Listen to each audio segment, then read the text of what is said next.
Thank you everyone for joining. My name is Emili Radke and I am the Assistant Director of Admissions here at Simpson College, along as I'm also a 2008 alum of the college, and I wanted to welcome you to our second Black at Simpson session that we are having as we are rounding out Black History Month. This is going to be a session that is really going to focus on on a Black woman's perspective of not only what it means to be a student here at Simpson, but basically what that is like, what some experiences that we may have had that may be different from others, and us kind of also talking about what we have actually done since our times at Simpson. So we don't want to waste any time here, but again, thank you so much, all of you guys, for joining. If you have a question at any time, you can go ahead and pop that in the chat, as we will leave 10 to 15 minutes towards the end for questions to our lovely panel.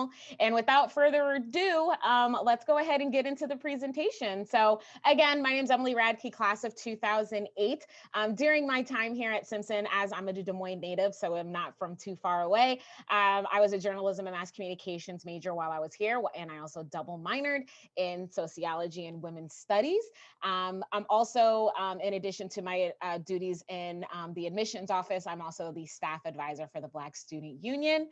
Worked with a couple of different organizations and activities and things like that while I was at Simpson, including the Multicultural Student Alliance, LGBTQIA, and I was also a staff writer for the Simpsonian.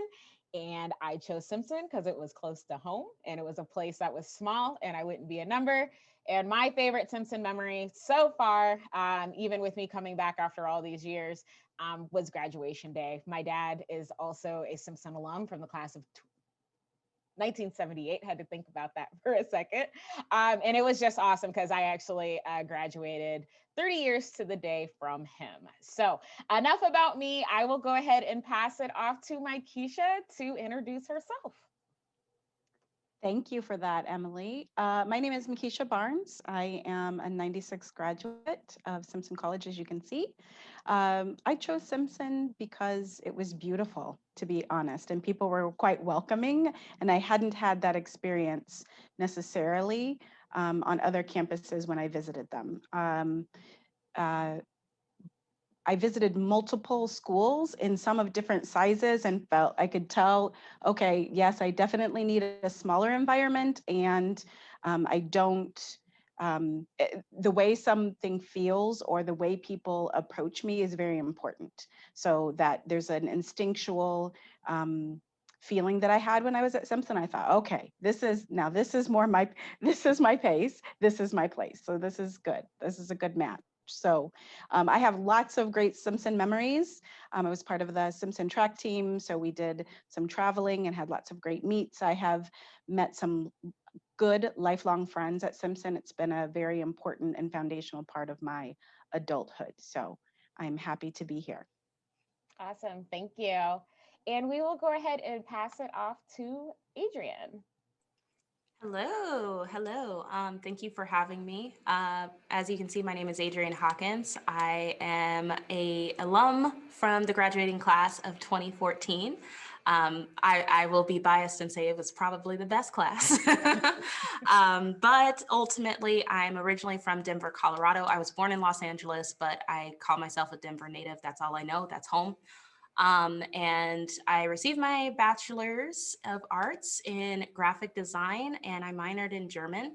And currently I am attending Arizona State University, where I'm working toward my master's degree in secondary education. And with that, I am now an English teacher. I'm in my classroom now.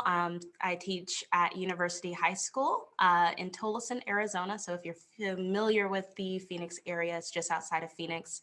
And I guess looking at Simpson, I had an amazing admissions advisor. So shout outs to Tiffany Berkneys. She's a friend, she's a mentor to this day, and she made the decision-making process extremely easy. And with my family nearby in the Midwest, I have family in the Chicago area and Wisconsin. I just really felt like it was going to be the best choice for me. And then like Makisha, there's so many different oh my gosh, there's so many different memories that I could share, but I think the more notable ones were probably my study abroad trip to Germany. It was life-changing. I made tons of friends there, and I'm looking forward after COVID to going back and just, being able to visit my second family there. So yeah, thank you so much. All right, thank you. And last but certainly not least, Miss Shanice Whitney. Thanks for that introduction. Hello, everybody. Thank you so much for having me. Alum from 2014, just like Adrian. And yes, we were the best class.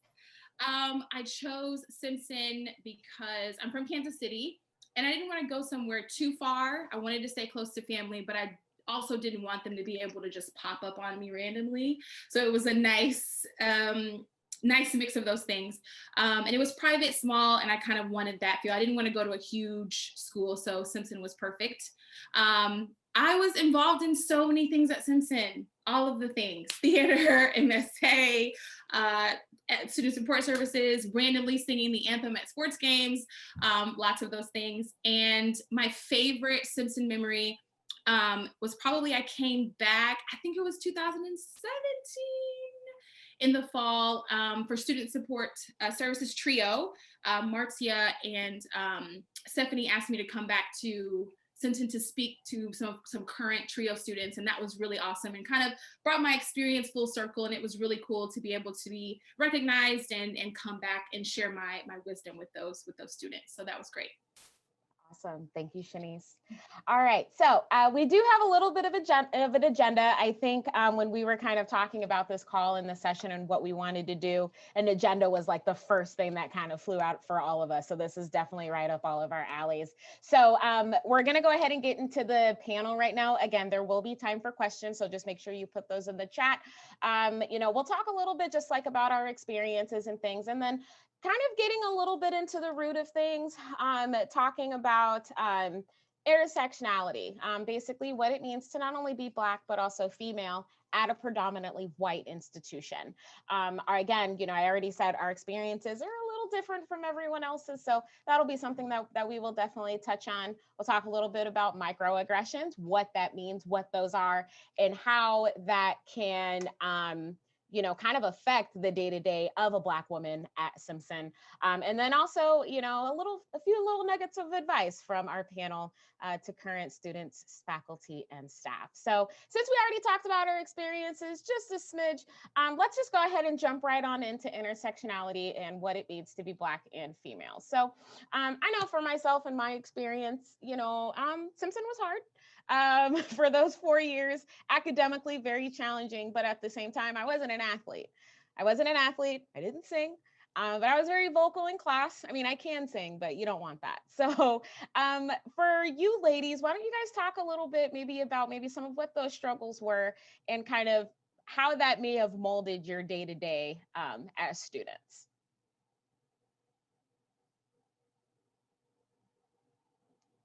Who wants to go first? I was looking, Shanice, did you want to go first? No, you're okay. Yeah, so being a Black woman on Simpson's campus at the time I was there, which is not the same time as the other two lovely women, so it had its benefits and its challenges, of course, which many things in life do seem to have that dichotomy. A challenge that I wasn't prepared for, was quite unexpected, was to be one of a few, so much so that I wasn't prepared to be around so many people who really hadn't had a lot of interpersonal experiences with Black women or Black girls, for that matter, young ladies, whether it be girls, young ladies, or Black women. I wasn't quite prepared for that. And so I consistently tried to navigate, but it took me a while to figure out what it was, to really put my thumb, like, why would you ask that? Like, you can't even say that out loud. You don't ask, just things like that. So microaggressions is what they were. But people didn't know. They really didn't. I don't think they were necessarily intentional all the time, especially when it came from other women or girls. so I think, so that was something that definitely I remember very vividly experiencing. And then also just, and questions that I'm not a spokesperson. So I didn't know I signed up for that role, but it is part of the experience when you live communally, especially in, I lived in Kresge at a time where it was all girls.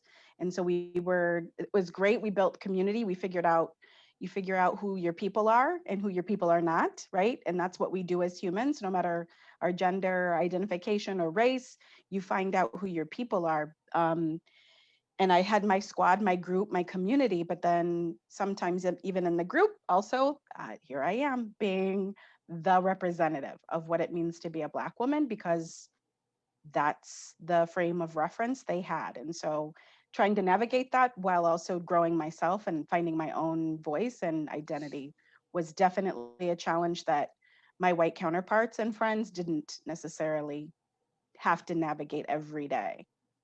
So that's something that definitely sticks out for me. I could go on, but I'll let Shanice share. I unmute myself. I was like, let me hop in here. I definitely would agree to everything that Keisha just said. I feel like especially when we're talking about being the spokesperson for your race, especially as a Black woman, definitely happened a lot in classrooms. And my degree is in education. And even when we would talk about in education classes, the differences in public schools and how race and things factors into those things, a lot of those conversations were really uncomfortable for me, because again, I felt like I had to sit here and be like, okay, well, let me put my 2 cents in, because I apparently am supposed to know everything about that. So that was very uncomfortable. When we're talking about intersectionality, it's already a thing for women to have this ridiculous pressure of smile and be happy and be, cordial and nice. And I think when you add the dynamic of being a Black woman on top of that, it makes it even more difficult, right? Because the female part is here, right? But when we add the Black part, it comes with a lot of bias. Like people are thinking, oh, they're really aggressive, or, she's angry. And that's where we get the angry Black woman, kind of phrase. And that's really frustrating. Maybe I just don't want to talk. Maybe I'm not in the mood. I don't have to be angry. And I had a situation with a student at Simpson that really sort of shaped the way. Let me go back a little bit. So even in high school, I really tried to align myself with whiteness as much as possible before I really came to develop myself and who I was as a young Black adult. And then I had the situation with a student at Simpson who was another white female. And during that time, I had no support from anyone. Mind you, I'm doing everything on campus. Everything you could possibly think of doing on campus, I'm doing, right? I'm supportive, I'm in theater, I'm in this and that. And so having this incident with this student, right? I was not allowed to speak, share my side of the story, automatically seen as the aggressor. Even when I went to the dean to talk to him, I was not allowed to speak. He literally shushed me during that conversation. So I couldn't even share my story. And this other student had plenty of support, teachers supporting her. And it's like, whether you thought as a staff, as a professor, whether you thought I was wrong in that situation or not, did I not also deserve to have my voice heard? Did I not deserve to share my side of the story? Did I not deserve to have a back and forth conversation? Right? So that incident has stuck with me for the longest time. And it reminds me that you can try as much as you want to try to align yourself with whiteness. You can be the greatest at everything. And if you do one thing that steps outside of that boundary of the roles of being Black and a female, then that's it. There's no recourse for you to go back. You don't get to have a mistake and do it over. So that was probably one of the biggest things that I learned from at Simpson, being Black and a female. Yeah, and Shanice, thank you so much for sharing that experience. I know that's not an easy one to share, but I'm really happy you did, because that brings up a really good point of that whole concept of the benefit of the doubt, right? We all of the time in situations where you know, especially when you've always gone to a predominantly white school like I did, and then, you know, you come to Simpson, you know that if something happens, even as you said, if you are always on, you're always active, you're always involved, you always smile, all of these things, even if you are leading into that whiteness, it takes one thing for all of that to not matter. And I really feel like that really leads into another lesson that we as Black women have to learn very early. And I feel like I learned this very well at Simpson, what it means to code switch. So for people that don't know what code switching is, it is basically, you know, everyone does it. But I do feel like for Black women, it is heightened. So code switching meaning reading the room, knowing that you cannot speak in a certain way to, okay, so for example, the four of us had a call last week. We are not speaking in the same tone as we did on that call as we are right now because we know our audience would not understand. Some people may think that we are being aggressive or we're being too loud or we're, you know, showing disrespect or anything when really we're being our authentic selves, which I think is really important. And because of code switching, because we have to do that to make others feel comfortable, we don't always get to be our authentic selves. So I think, you know, that's another thing that kind of adds to being a Black woman here on campus, and that intersectionality, which I think is really important. Before we move into our next point, do any of you ladies have anything to add to that section? I wanted to, oh, go ahead. No, please, go ahead. I think that when we also look at it and we're talking and we're having all of these conversations, it's also important for everyone to understand that as a people, as a Black people, as Black women, we're all going to have different experiences, right? So we're not a monolith. So I don't want the conversation to be taken away and say, okay, this applies to all. No, it doesn't. But I think that there's a lot of overlap as far as that intersectionality, especially in my experience, being labeled as angry. Even my fiance, who is white, who I met at the Simpson Library, he even said when I first saw her, I thought she was mad. Like, why does her face look like that? But ultimately, you know, our culture and having, you know, loud voices or voices that can be raised when you think about it in that context. And if you're not typically around or exposed or participate in that culture, you won't have any insight to. And so, yes, there is that definite additional layer, you know, of intersectionality, that angry Black woman type thing where you feel as though you can't express yourself and you have to suppress your emotions and your feelings in order to accommodate people who don't always look like you. So that's my 2 cents. Absolutely. Thank you for adding that, Adrian. So we're going to go ahead and get into the next thing that we wanted to talk about. And I have a very nice slide that I went ahead and put up, and we're going to talk about microaggressions. Before we kind of talk about it and, you know, get into what are some microaggressions that we may have experienced and kind of the toll that they have taken on us, I wanted to make sure that we had a good definition for what a microaggression is. Now, to Adrian's point earlier, everyone is different in their own experiences, but also with microaggressions, these happen all of the time. And the majority of the time, they are not intentional and they are not meant to harm. So if you're thinking about a time where you may have said a microaggression to a person of color, do not take that as I am a bad person or anything like that. A lot of the time it is completely unintentional. But according to dictionary.com, a microaggression is a statement, action, or incident regarded as an instance of indirect, subtle, or unintentional discrimination against members of a marginalized group, such as a racial or ethnic group. Some examples of microaggressions, and I can say I've heard all of these in my lifetime. You are the whitest Black person I know. You are so articulate. When I look at you, I don't see color, and you people. The you people one is anymore, it's just funny when I hear it, but that's a whole nother conversation, right?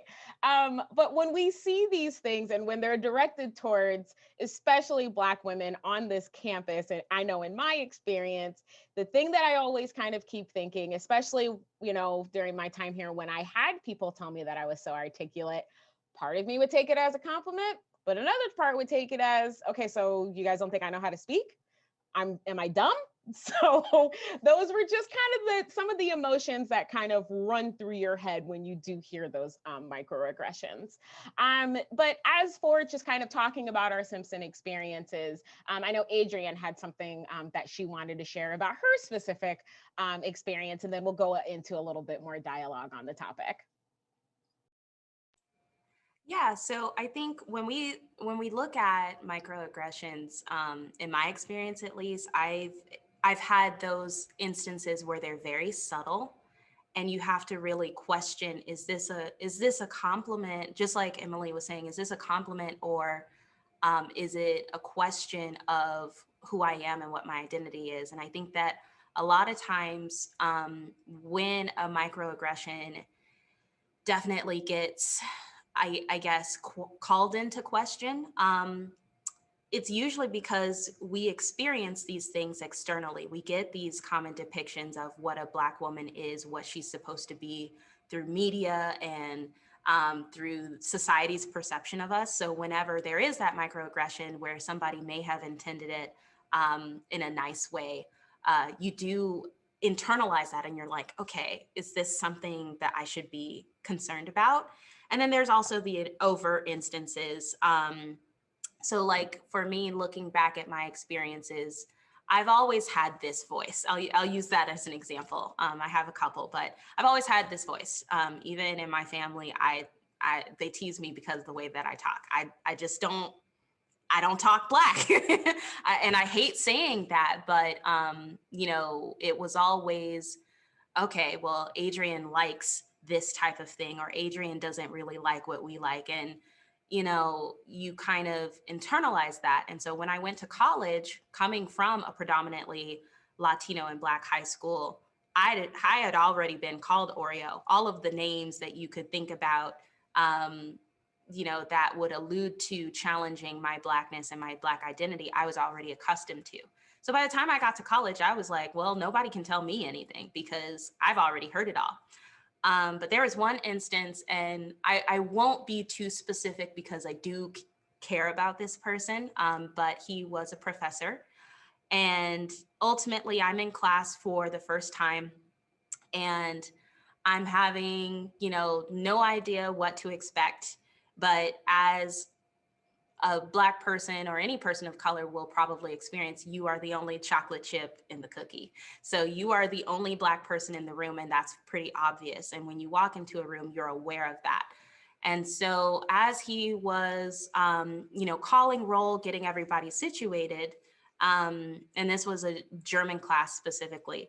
And so with my name, in most European countries and in Germany especially, it's gendered, it's very gendered. And so my name, it has the masculine spelling. It's not a traditional female spelling of the name. So he wasn't expecting, when he called my name, for a woman to answer, because he's already trained like, okay, the spelling of this name is supposed to automatically be male. So I think when I responded and he's like, oh, and he said in German, he's like, very politely, I'm so glad that you're here in my class today because, you know, ultimately we know Simpson is not a colorful campus, and to have you here is an honor. And while that to the average person may be good intentioned, and in that moment, I didn't think that there was anything wrong. But ultimately, when I think back to that moment, I'm like, okay, if that was well-intentioned, why point it out, or why make it so obvious that, you know, I am this, you know, person in this space, to be pointed out for being different when all we're doing is something as simple as taking roll. That was something where I'm like, okay, I'm aware of this and somebody is pointing it out. And this is going to be a problem if it continues to persist. And, you know, there were more overt examples. So as Shanice knows, my role in Kresge, I did everybody's hair. So if you had kinky textured hair, I was, you know, pressing, I had my pressing comb, I was pressing hair, straightening hair, putting in perm, retwisting dreads. I mean, I did it all. And I just remember an overt example was, you know, when you straighten hair, especially black hair, there's different products you use, and the heat mixed with the product, it does give off a little bit of smoke. Let's be honest about it. It's a little bit steamy. But I remember her telling me, or walking into the room and saying, "Oh my gosh, it smells like black hair in here." And in that instance, I just remember, at least I was with, you know, a group of Black women who stood up and was like, you know, "What'd you just say?" You know, so they were able to pick up on that. And for me, I picked up on it, but I did not know how to react or respond. And I think a lot of times when we talk about microaggressions, we internalize it sometimes in that moment, or sometimes we come back to it and we're like, did that person really just say that to me? And we don't have the power to go back to that person and say, "Hey, that was inappropriate," or, "Hey, you know, I understand why you said that, but it still may have hurt my feelings," or, "Do you understand the context of what you're saying?" So just being aware that even if somebody comes back to you to say, "Hey, this was offensive," or, "Hey, this was something that bothered me," I think is something that people do need to consider as it pertains to microaggressions. So I hope that wasn't too long-winded. No, that was perfect. Mekisha or Shanice, anything you'd like to add? Real quick, going back to the situation where I had the incident with another white female student and I had to speak to the dean. During that time, there was a specific microaggression that I will never forget, because I'm already frustrated. I haven't been allowed to speak. You know, I'm nervous. I don't know what's going on. And during this conversation, while I'm trying to wrap my head around what's going on, he says to me, "I know you and I weren't raised the same." And it took me a minute because I was like, "What do you have no idea about how I was raised. You don't know what was in my home." So he was assuming that because I had this incident, and of course seeing me as the aggressor after not hearing anything, has already assumed and made an assumption that my home life must be just so chaotic and so aggressive and so, you know, whatever. So it's those little small things that people say, and sometimes, again, like Emily said, maybe they're not meant to be harmful or hurtful, but sometimes I think they can be. I think sometimes people are very aware of what they're saying, and they use this microaggression as a coded way to kind of say what they really want to say. And that's how I felt in that moment. And like Adrian said, I wish I could have gone back and been like, "You can't talk to people like that. That's not an appropriate response, regardless of how you feel or if you're upset with me or whatever. That was not an appropriate thing to say." And when I also think about microaggressions, a lot of times these are daily things, right? It's usually not like a one-off type of thing. It's something that is repeatedly happening. I've even had to, my sisters, I have 3 younger sisters who go to a predominantly white school, and I've had to actually talk to their teachers and call them out because they have called me and said, "Oh, Shanice, my teacher said this," and I am now at a place as an adult who is very secure in her Blackness and who I am, will check somebody really quick for talking to my sisters that way. So holding yourselves accountable and really checking that every day, because microaggressions, I would say that was probably one of the things I experienced the most at Simpson from staff and students alike. And so that's something that when we're talking about that, it's not just, you know, the people that are our peers, it's the staff too. So just keep that in mind.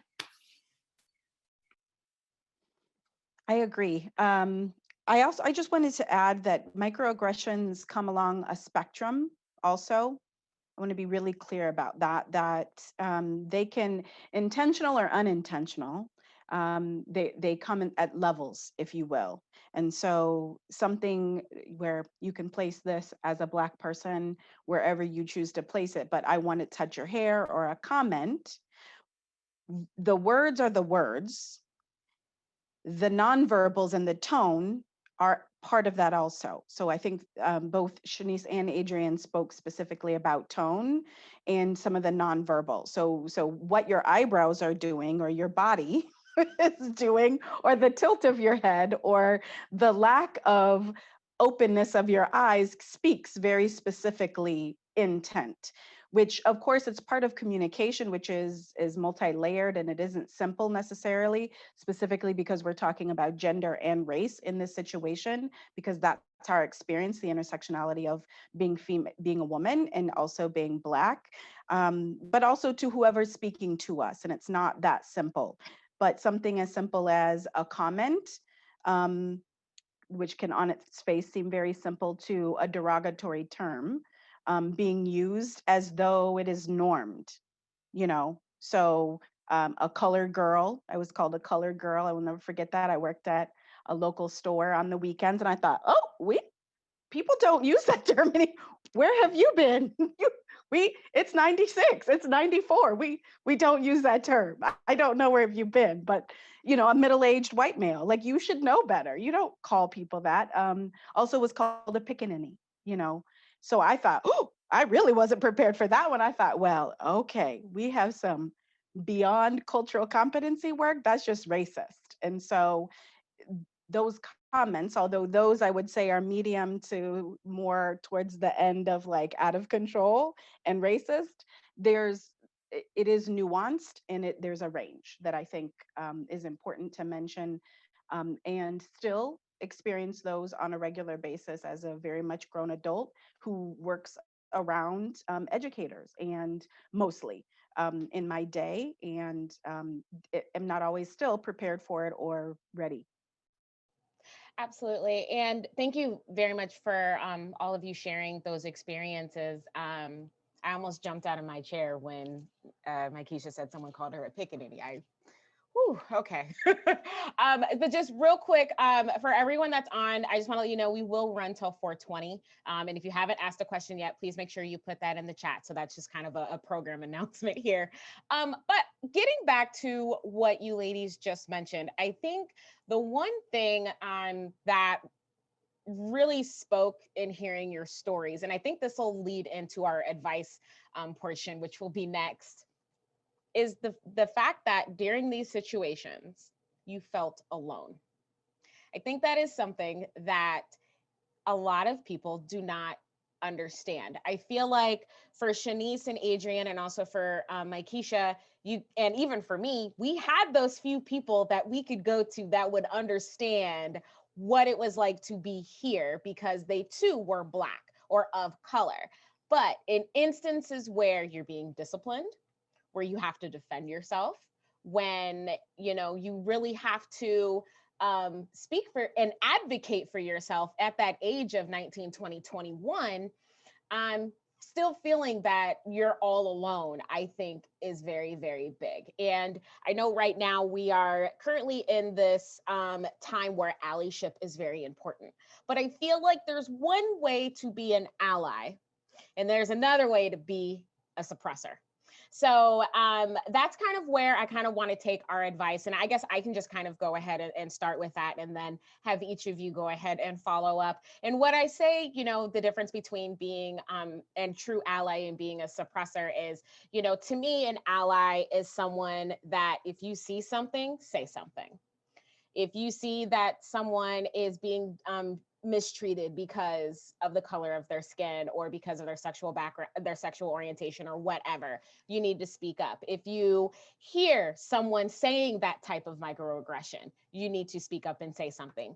Being a suppressor is someone that may know that there's a problem, but instead of letting that person speak and amplify that person's voice, their voice is the loudest one in the room.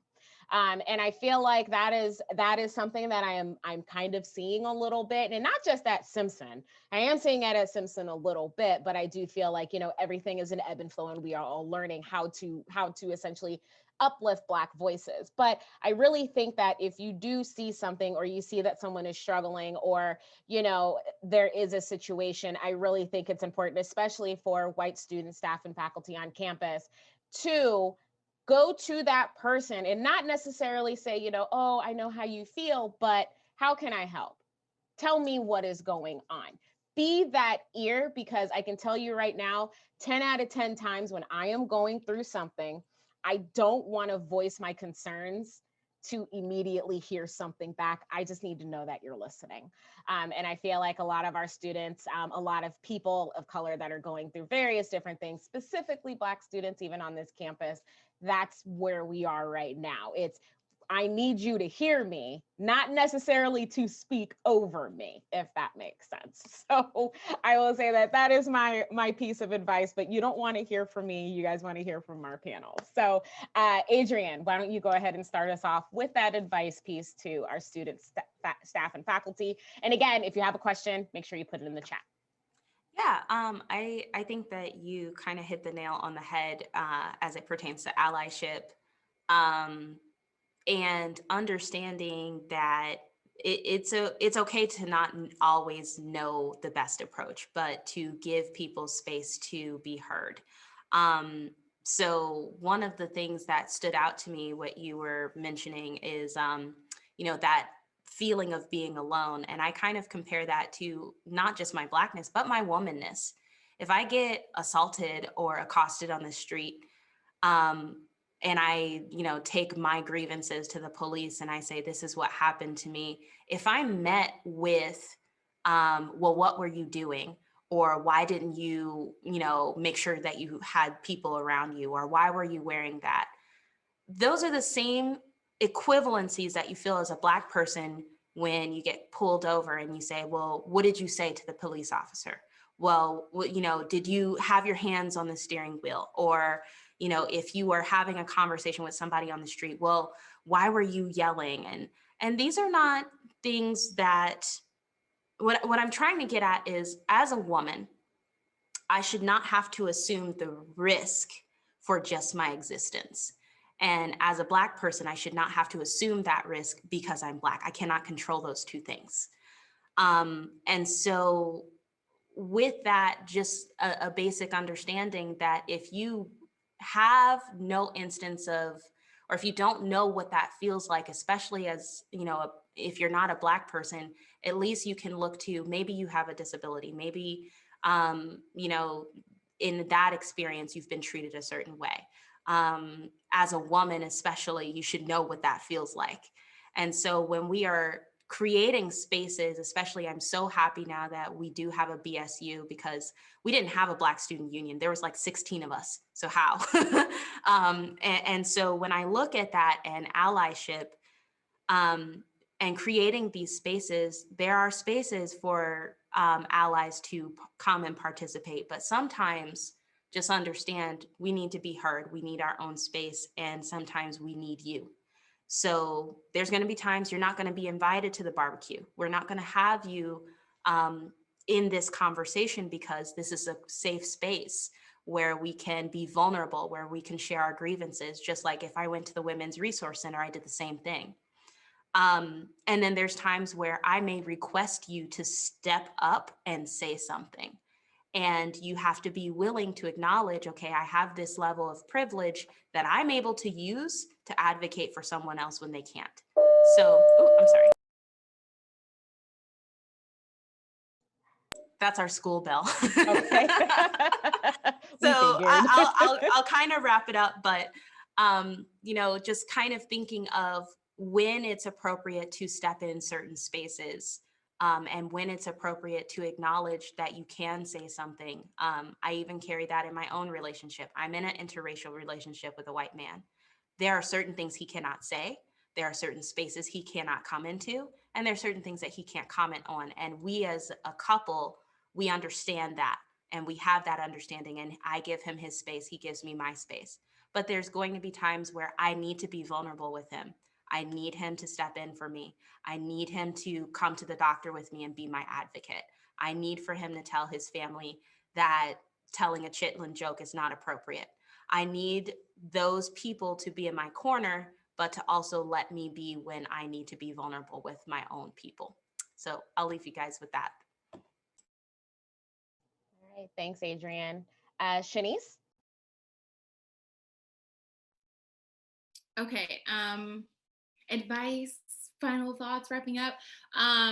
For staff, and I was thinking about when I was at Simpson, because I was such a busybody.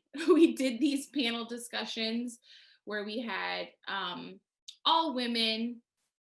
We did a couple. We did one with women that were from all backgrounds, and I think we did one with women that were all Black, and the same with male students. And I feel like there were a lot of teachers who attended those events. I think they were more helpful for staff than students. But one of the things that I noticed was we allowed people to ask questions if they didn't feel comfortable, like by writing on a piece of paper. And that allowed us to sort of gauge the conversation and allow for easier conversation, I guess. And I feel like a lot of staff don't do that enough, ask enough questions, because I feel like even outside of Simpson, when I've been in other spaces as a teacher here and abroad, there's this idea that people think they're a little bit more inclusive and aware than they are. And I feel like that is part of the problem, why we get so stuck when we're talking about race and trying to navigate those conversations, because people are not being honest about what they're doing, how they're thinking, and how they're really feeling. So if we're going to move anywhere forward, in all aspects of life, education, hospitals, whatever, because there's a racial divide pretty much everywhere when you think about it in our here, period. And so be honest about what you're feeling and the things that you have done, because that to me is you're going to get better growth from that, instead of pretending that, oh yeah, I did this. And you can take as many seminars and classes and workshops as you want to, but if you're not being honest, and if you're not taking that and going back, sharing it with your colleagues, your family members, whoever, and doing the actual work, we're not making any progress. Because we're not the first to do a panel like this. We probably won't be the last. And there'll be, it continues into this cycle. And after a certain point, it gets exhausting when we're the ones who have to do all of the teaching. When it's at the end of the day, it's really not us causing a lot of these issues. I'm not going around spreading the extra microaggressions or being unfair in my discipline towards students of different backgrounds. So be honest about what you're doing and actually do the work, because a lot of it is just, we're saying we're doing it and we're not actually doing the work. And personally, me, I'm a little bit exhausted. Like I'm kind of over it. And then for students, stand up for yourselves as much as you can, be very supportive to each other. And if you can find a staff member or two, for me, it was the staff at Trio.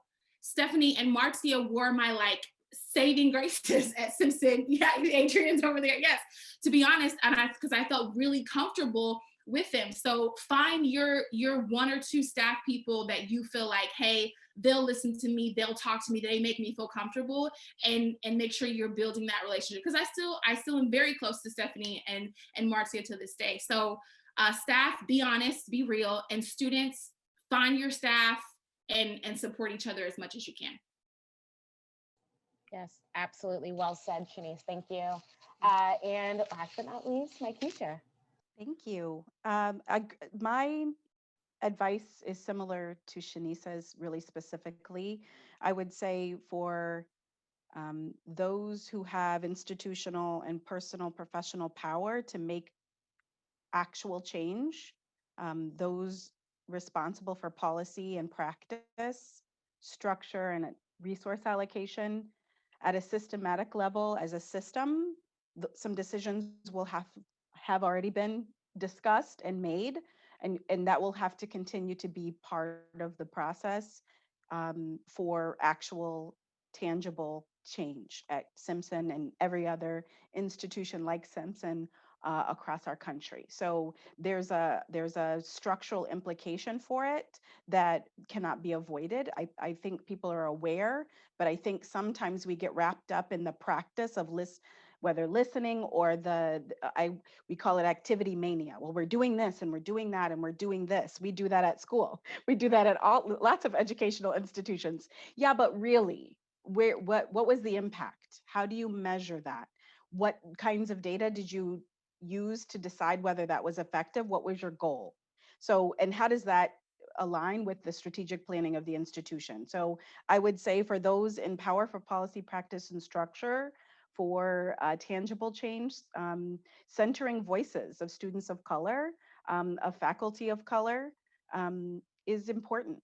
And also looking at it systematically and not in the busyness of the activity or of the pursuit and response to situations, more of a systemic approach, I would say. And for students, I would say find your people, use your voice, and don't stop continuing to work on yourself and the institution. You change Simpson for the better as just as much as Simpson changes and grows you, and prepares you for your next stage. So make sure that you're using that voice and finding your people and finding your squad. So, squad is not it anymore. My 16-year-old tells me, we don't say that anymore, Mom. And no, I forgot what the word is now. I don't know.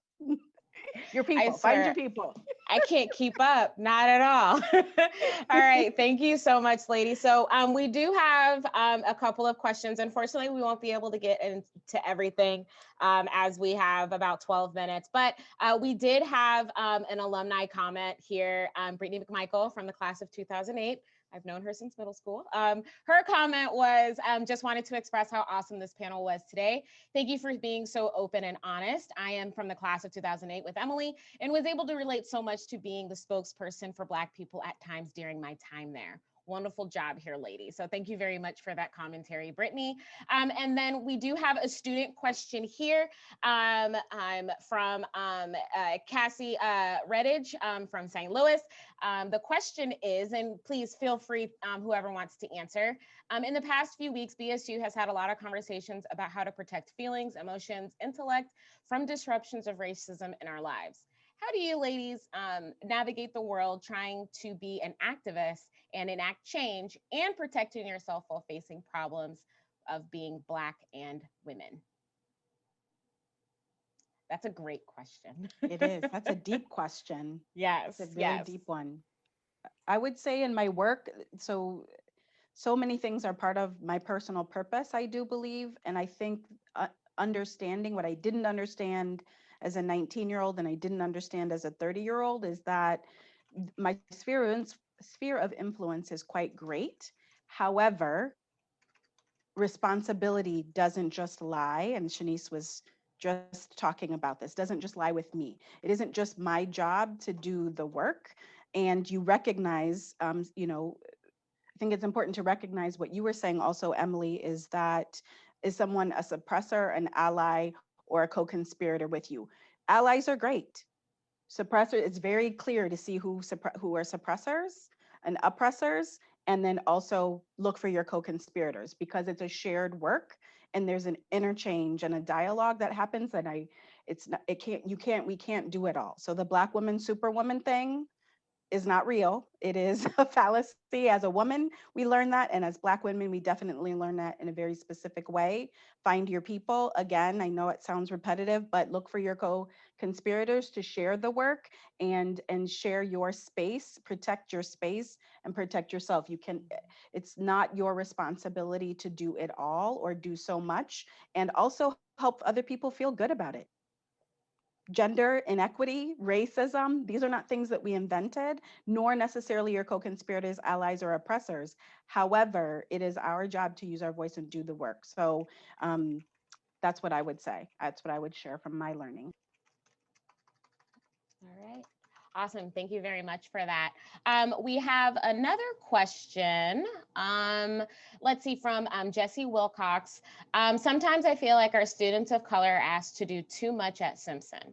I'm curious how we can uplift voices of people of color without causing burden. I can jump in. I think that, again, it kind of goes back to that piece of advice that sometimes you give them the room to be themselves and give them the space to be themselves. And I think that when you point out, hey, we're acknowledging this person because they're Black, or we're giving this platform to them because they're the token Black person, I think that that kind of puts that heavier burden on that person. And so in my experience, and not saying I didn't have different staff microaggressions or staff asking me to comment for the entirety of the African American diaspora, but when you're looking to uplift someone, giving them space, but then also allowing them to say, I want to rise to this occasion. Not, again, we're not all a monolith, and not all people of color, or even Black people for that matter, are wanting to always have to comment on something about race. I know for me, I don't want to talk about these things all the time. I just want to live my life. So just giving them the space when they do, and letting them take the forefront and not commenting on it, just like if we were treating women in the same way. If we're going to allow women to talk, we should not have mansplainers in the room. Okay. We should not have people commenting or saying how they should feel. And on the other hand, if that student or that person says that they can't comment, or that they're not comfortable with commenting, give them the space to feel that too. Because just as, you know, you are a person, you have complex feelings, allowing your students to feel all of those things, to express themselves, and the freedom to walk about that completely. That's what this is all about. We're just trying to have that level of freedom to feel confident where we are and live in our space. So. Awesome. Thanks, Adrian. And the last question is from Carolyn Dallinger, and I'm actually going to direct this one to Shanice. Could you speak to the cumulative effect of microaggressions and the thoughts about wanting to check out or leave Simpson, or get irritated with others because of the ongoing nature of microaggressions? Yes, I have a very, and I haven't shared this story a lot. I guess it would kind of be more towards the more extreme spectrum of sort of my response to multiple situations that had ongoing microaggression. So it was that first incident that I've talked about with that specific student, which even after the incident was over, there were still a lot of microaggressions from some of the staff. Coupled at that same time, one of my, what is it called, practicums for student teaching, there were so many microaggressions at that school. It was horrible. So I'm dealing with both of these things, right? At the same time, not really feeling a lot of support. And I had a panic attack at Simpson, literally on campus. And even before that, I was like, no, panic attacks, that's not a thing. Like, how can you just not? But I mean, I literally could not move. Another student saw me. She came and she literally carried me to a bench. I still couldn't calm down. Then she carried me to the chapel. They had to call EMTs. I mean, it was a serious, it was a huge deal. And a lot of that was because of the microaggressions that I had been experiencing from students and staff at Simpson, and going to my practicum in addition to being there. So I'm getting hit from both sides. And that's how it decided to manifest in my body. So after that, I took some time. I went home, talked to the therapist that was on site at Simpson at that time. And that's really where it came from. So I think when we're talking about the effects, it could be as serious as having a panic attack. I mean, it is a lot of work to constantly feel like you have to go above and beyond and do extra all the time, and then it still not be enough. It is so tiring and so stressful. And so I think about that experience, and that's the only time I've ever had a panic attack. But it was a really scary experience, and I don't wish that on anyone. And I know exactly the time that it happened, and it was specifically because of these two different situations that I was dealing with.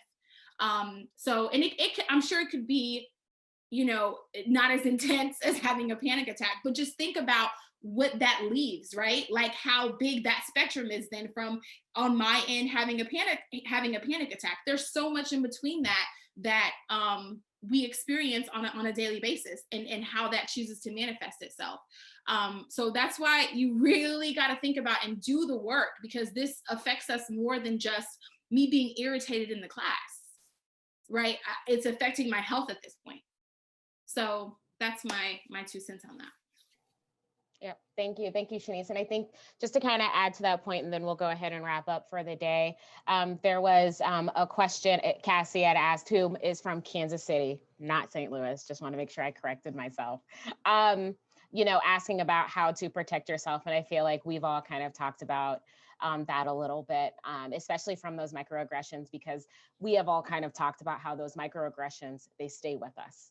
I will be 35 next Sunday, and microaggressions that I have heard from the time I was 5 all the way up until now are still a part of me.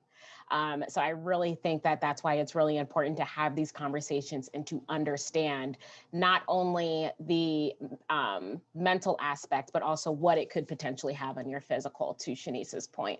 And then also, especially to our Black students, and I don't know if I had said this before, self-care is so important. Take time for yourselves. This is not easy. I want to say that it gets easier. It doesn't.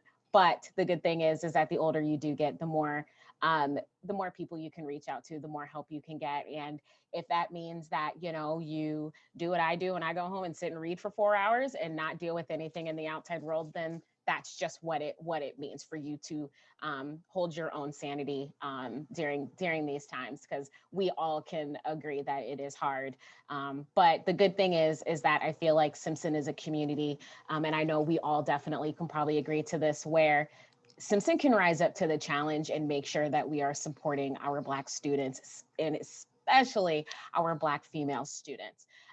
So I definitely encourage everyone on this call to, you know, take what we have said, have those conversations, even though they are uncomfortable.